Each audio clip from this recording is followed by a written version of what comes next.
Guys welcome back to my channel. तो स्वागत है आप लोगों का एक और मार्केट एनालिसिस विद निफ्टी और बैंक निफ्टी के अंदर। तो देखते हैं कि कल क्या पैटर्न बन सकते हैं, इस पे आप ट्रेड कर सकते हैं। तो अगर आप आज की मार्केट देखेंगे, निफ्टी को पहले स्टार्ट करते हैं। तो निफ्टी में अगर आप आज देखेंगे तो एक फर्स्ट कैंडल आप देखोगे काफ़ी अच्छी बुलिश कैंडल है। उसके बाद आप देख सकते हो यहाँ पे थोड़ा सा मार्केट ने रेस्ट किया, उसके बाद मार्केट एक कंटिन्यूसली ऊपर की तरफ मूव करते रहे और लास्ट में यहाँ पे मार्केट ने एक यहाँ पे मतलब शार्प सेलिंग हुई है। वो क्यों हुई है? क्योंकि बैंक निफ्टी उस समय आप देखोगे तो ऑल टाइम हाई के आसपास था। मैं दिखाऊंगा यहाँ पे। अब आपने यहाँ पे एक चीज़ नोट की होगी कि मैंने कई बार मेरी प्रीवियस वीडियो देखी होंगी वहाँ पे आपने, तो मैंने बता रखा है कि अगर इतनी बड़ी ग्रीन कैंडल बनती है तो आपको कभी भी कोई ट्रेड नहीं लेना है, क्योंकि ट्रैप होता है। लेकिन आपको कब इस तरह का ट्रेड लेना है, अगर आप ध्यान से देखेंगे तो अगर आप 11th ऑफ मई से अगर नोट करेंगे आप, तो 11th ऑफ मई को हुआ क्या है? 11th ऑफ मई को एक बड़ी सी रेड कैंडल बनी, उसके बाद मार्केट ने सीपीआर से यहाँ से क्या किया, सपोर्ट लिया, ऊपर गई, इस लेवल के बाद मार्केट फिर नीचे आई और फिर पूरे दिन यहाँ पे एक तरह से मतलब कंसोलिडेट होते रही। नेक्स्ट डे क्या हुआ, मार्केट गैप डाउन खोली, फिर ऊपर गई और आप देख सकते हो एग्जैक्टली इसी लेवल के आसपास मार्केट ने रेजिस्टेंस लिया और मार्केट यहाँ पे क्लोज हो गई। देखो ये एक रेजिस्टेंस था। मार्केट जब भी इस तरीके के रेजिस्टेंस को बार बार टेस्ट करती है तो ये बार बार क्या हो जाता है, मतलब बार बार टेस्ट करने के बाद ये लेवल वीक हो जाते हैं। और अगर इस तरीके से कभी भी आपको ऐसा सिनेरियो मिले कि कोई भी लेवल बार बार टेस्ट हो चुका है और बड़ी सी ग्रीन कैंडल ने अगर उसको ब्रेकआउट किया है, तो वो एक ब्रेकआउट जो होता है वो फेक नहीं, रियल ब्रेकआउट होता है। तो ये एक रियल ब्रेकआउट था।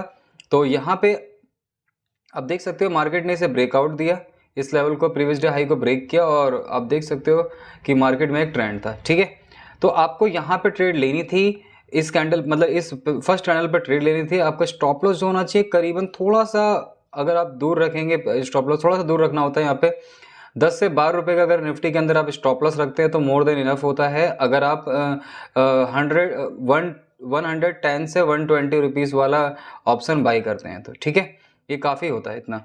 तो अगर आप इसे बाई करते तो आपका टारगेट जो होना चाहिए करीबन करीबन R2 तक होना चाहिए। मैंने नोट किया है कि मंडे को जनरली मार्केट में क्या आता है, ट्रेंड आता है, हर बार नहीं होता लेकिन जनरली ऐसा होता है जब इस तरीके के लेवल्स टूटते हैं तो मार्केट एक ट्रेंडिंग हो जाती है। लास्ट में यहाँ पे क्यों शार्प सेलिंग आई है वो हम बैंक निफ्टी के अंदर बात करेंगे। तो कल क्या हो सकता है देख सकते हो, आज मार्केट ने ट्रेंड आप देख सकते हो यहाँ पे लास्ट 1 आवर या लास्ट 1 आवर के आसपास यहाँ पे मार्केट ने एक मतलब शार्प सेलिंग हुई है। तो अब कल क्या हो सकता है, ये जो जोन है, ये जो लेवल है ना, ये काफी इंपॉर्टेंट लेवल है। ठीक है, ये लेवल जो है काफी इंपॉर्टेंट लेवल है। यहाँ पे जब इतनी बड़ी रेड कैंडल दिखती है तो इसका मतलब सिंपल सा आप समझ जाएं कि यहाँ पे एक अग्रेसिव सेलिंग हुई है।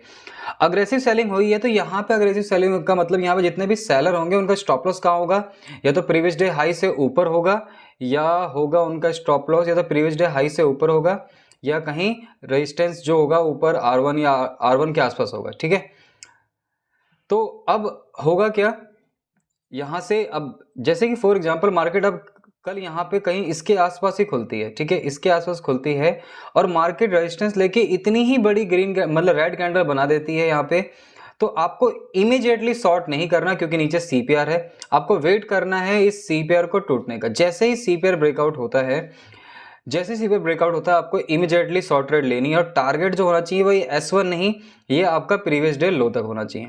ठीक है, एक ट्रेड आपको यहाँ से अगर ये ब्रेकआउट होता है तो आपका जो स्टॉप लॉस होना चाहिए वो करीबन इस मतलब सीपीआर के बाहर ही होना चाहिए। ठीक है, और उस समय बैंक निफ्टी सीपीआर पे नहीं होना चाहिए, मतलब सीपीआर सपोर्ट पे नहीं होना चाहिए, या तो सीपीआर से काफी दूर होना चाहिए, सीपीआर के नीचे होना चाहिए। ठीक है फ्रेंड्स, इसके बाद प्रीवियस डे लो के आसपास अपना टारगेट जरूर बुक कर लें, या तो आप S1 के आसपास अगर आपको 40 रुपीज मिल गए हैं तो आप इसमें बुक कर लें, क्योंकि आप देख सकते हो ये एक वर्जिन सीपीआर है। ये जो सीपीआर है वो क्या है, वर्जिन सीपीआर है। अगर मार्केट मतलब रेड कैंडल बनाते बनाते इस प्रीवियस डे को लो को ब्रेक कर देती है, इस तरीके से ब्रेक करती है और यहाँ पे कोई भी एक बुलिश कैंडल बना देती है, अगर यहाँ बुलिश कैंडल बनाती है तो आपको इमीडिएटली क्या करना है, लॉन्ग लेना है और आपका टारगेट जो होना चाहिए वो इस बॉटम सीपीआर के आसपास होना चाहिए। तो यहाँ पे कल एक बहुत अच्छा ट्रेड बन सकती है, दो ट्रेड बन सकती हैं। एक तो सीपीआर ब्रेकआउट होता है तो आपको इमीडिएटली शॉर्ट करके टारगेट जो होना चाहिए प्रीवियस डे लो के आसपास होना चाहिए।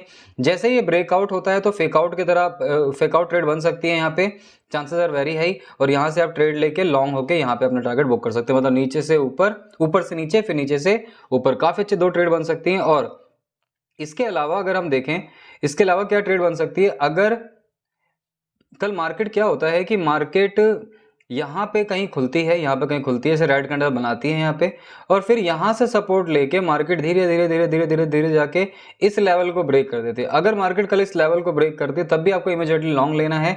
टारगेट जो हो जाना चाहिए वो आपका मिनिमम R2 के आसपास होना चाहिए, ठीक है। टारगेट जो होना चाहिए मिनिमम आपका R2 के आसपास, मतलब R2 के आसपास, नियर इसके आसपास आप बुक कर ले। ज़्यादा उम्मीद है कल मार्केट जो भी होगा आपको डाउन साइड आने के ज़्यादा चांसेस है। बाकी देखो बुलिश कुछ भी हो सकता है, मार्केट सुबह खुलेगी तो कुछ भी हो सकता है, ये आप पहले से बायस ना हो जाए, ठीक है। तो कुछ भी पॉसिबिलिटी हो सकती है। तो ये तो निफ्टी का था। अब देखते हैं बैंक निफ्टी का। बैंक निफ्टी में क्या हो सकता है। बैंक निफ्टी में अगर आप देखोगे तो बैंक निफ्टी ने अपने ऑल टाइम हाई को ब्रेक कर दिया है, उसी को टेस्ट करके आज नीचे आई है। तो इसीलिए निफ्टी भी उस समय गिरा था, क्योंकि बैंक निफ्टी ने अपना ऑल टाइम हाई टच किया। तो उसके बाद एक आप देख सकते हो back to back bearish candle बनी है। तो बैंक निफ्टी ने भी अपना मतलब back to back bearish candle बनाई है, लेकिन निफ्टी का भी ऑल टाइम हाई बहुत दूर है। तो कल क्या पॉसिबिलिटी है आप देख सकते हो। बैंक निफ्टी का जो सीपीआर है वो बहुत ही आप देख सकते हो वाइड है। अब वाइड सीपीआर वाले दिन क्या होता है, और आप देख सकते हो बैंक निफ्टी ने भी एक अच्छा खासा ट्रेंड आज दिखाया है, और बैंक निफ्टी जो है वो हाई के आसपास है। तो कल मार्केट बैंक निफ्टी अगर गैप डाउन खुल गया, ठीक है, अगर मार्केट मान लो कि बैंक निफ्टी अगर गैप डाउन खुल गया, उसके बाद अगर ये प्रीवियस डे हाई को ब्रेक करता है किसी रेड कैंडल से, तो आपको क्या करना है, इमीडिएटली शॉर्ट करना है, और टारगेट जो हो जाना चाहिए वो इस बॉटम सीपीआर के पास आप एग्जिट कर लेना, ठीक है। अब अगर मान लो एक चीज और है कि यहाँ पे मान लो मार्केट बैंक निफ्टी में क्या हुआ कि ऊपर मतलब R1 के आसपास मार्केट खुली। अब पहली कैंडल ही इतनी बड़ी बन गई, ठीक है, इतनी बड़ी कैंडल बन गई, तो आप मतलब शॉर्ट ट्रेड मत लेना, क्योंकि कई बार क्या होता है इतनी बड़ी कैंडल बन के इसके 50% तक को टेस्ट करने चल जाता है मार्केट, या हाई के आसपास चल जाता है, उसका रिजेक्शन लेके नीचे आता है, तो आप इसको ट्रेड को ना लें, ठीक है। अगर बड़ी रेड कैंडल बनती है, अगर बड़ी रेड कैंडल बनती है तो आपको करना क्या है, मान लो एक बड़ी रेड कैंडल बन जाती है, तो आपको वेट करना है सेंट्रल पिवोट के आसपास। अगर सेंट्रल पिवोट के आसपास कोई सी भी एक ग्रीन कैंडल बनती है तो आपको इमीडिएटली लॉन्ग लेना है, और टारगेट जो हो जाना चाहिए वो बैक टू जो डेज हाई है वो हो जाना चाहिए, ठीक है। ये काफ़ी अच्छी ट्रेड चलती है इस तरह से। तो अगर ऐसा कोई मोमेंटम मतलब इस तरह से कोई भी रेड कैंडल ऊपर बनती है, रेड कैंडल मतलब मार्केट गैप अप खुलती है, रेड कैंडल बनती है, फिर सीपीआर के आसपास आता है, सीपीआर में बुलिश कैंडल बनती है, तो आपको यहाँ पे क्या करना है, लॉन्ग लेना है, ठीक है। ये एक अच्छी ट्रेड हो सकती है। सेकंड ट्रेड जैसे मैंने निफ्टी में बताया था कि अगर ये सीपीआर ब्रेकआउट होता है तो ये वाइड सीपीआर है, अगर ये सीपीआर ब्रेकआउट देता है और निफ्टी भी सेम टाइम पे सीपीआर ब्रेकआउट दे रहा है, तो आपको क्या करना है, निफ्टी में सीपीआर ब्रेकआउट लेना है, क्योंकि इसका वाइड सीपीआर है तो स्टॉप लॉस काफी बड़ा हो सकता है। तीसरा केस क्या हो सकता है, मान लो मार्केट यहाँ कहीं खुलती है, ठीक है, गैप डाउन खुलती है यहाँ पे कहीं, और आपको क्या करना है, वेट करना है, जैसे ही ये प्रीवियस डे लो को ब्रेक करता है, आपको शॉर्ट नहीं करना है यहाँ पे, जैसे ही प्रीवियस डे लो को ब्रेक करता है तो आपको वेट करना है एक बुलिश कैंडल का, ठीक है। एक बुलिश कैंडल बनती है तो यहाँ पे लॉन्ग लेना है, और आपका टारगेट जो होना चाहिए वो आपका ये बॉटम सीपीआर के आसपास होना चाहिए, ठीक है। तो फर्स्ट ट्रेड क्या बन सकती है कि अगर बड़ी रेड कैंडल बनती है तो आपको वेट करना है इस सेंट्रल पिवोट के आसपास। अगर कोई भी ग्रीन कैंडल बनती है तो आपको लॉन्ग लेना है, स्टॉप लॉस आपको इसके नीचे ही रखना है, ठीक है। स्टॉप लॉस यहाँ इससे ज़्यादा नहीं रखना है। बैंक निफ्टी में मिनिमम आप 30 रुपीज़ का स्टॉप लॉस रख सकते हो, अगर वो जहाँ पे भी हिट हो रहा है कोई दिक्कत नहीं, लेकिन हमें याद रखना है कि लॉस को आपको मिनिमम ही रखना है, और आपका टारगेट जो होना चाहिए वो बिग होना चाहिए, ठीक है फ्रेंड्स। एक ट्रेड ये बन सकती है। दूसरी ट्रेड क्या बन सकती है, अगर सीपीआर ब्रेकआउट हो रहा है और निफ्टी भी सीपीआर ब्रेकआउट कर रहा है तो आपको निफ्टी में ट्रेड लेना है, बैंक निफ्टी में ट्रेड नहीं लेना है। एक ही केस यहाँ पे अच्छी ट्रेड बन सकती है कि मार्केट अगर यहाँ कहीं खुलती है, यहाँ कहीं खुलते हुए और इस प्रीवियस डे लो को ब्रेक करती है, और उसके बाद यहाँ पे ब्रेक करने के बाद एक बुलिश कैंडल बनाती है, तो आपको इमीडिएटली लॉन्ग लेना है। स्टॉप लॉस इस प्रीवियस डे लो के नीचे या इस ब्रेकआउट कैंडल के नीचे, और टारगेट जो होना चाहिए वो सेंट्रल पिवोट या लोअर सीपीआर के आसपास होना चाहिए, ठीक है फ्रेंड्स। तो इस वीडियो के अंदर इतना ही। अगर वीडियो अच्छी लगती है तो चैनल को सब्सक्राइब जरूर करें, लाइक जरूर करें वीडियो को, और कोई प्रॉब्लम है तो कमेंट करके जरूर बताएं, और टेलीग्राम चैनल को भी जरूर ज्वाइन कर ले। तो थैंक यू फॉर वॉचिंग, मिलते हैं नेक्स्ट वीडियो के अंदर।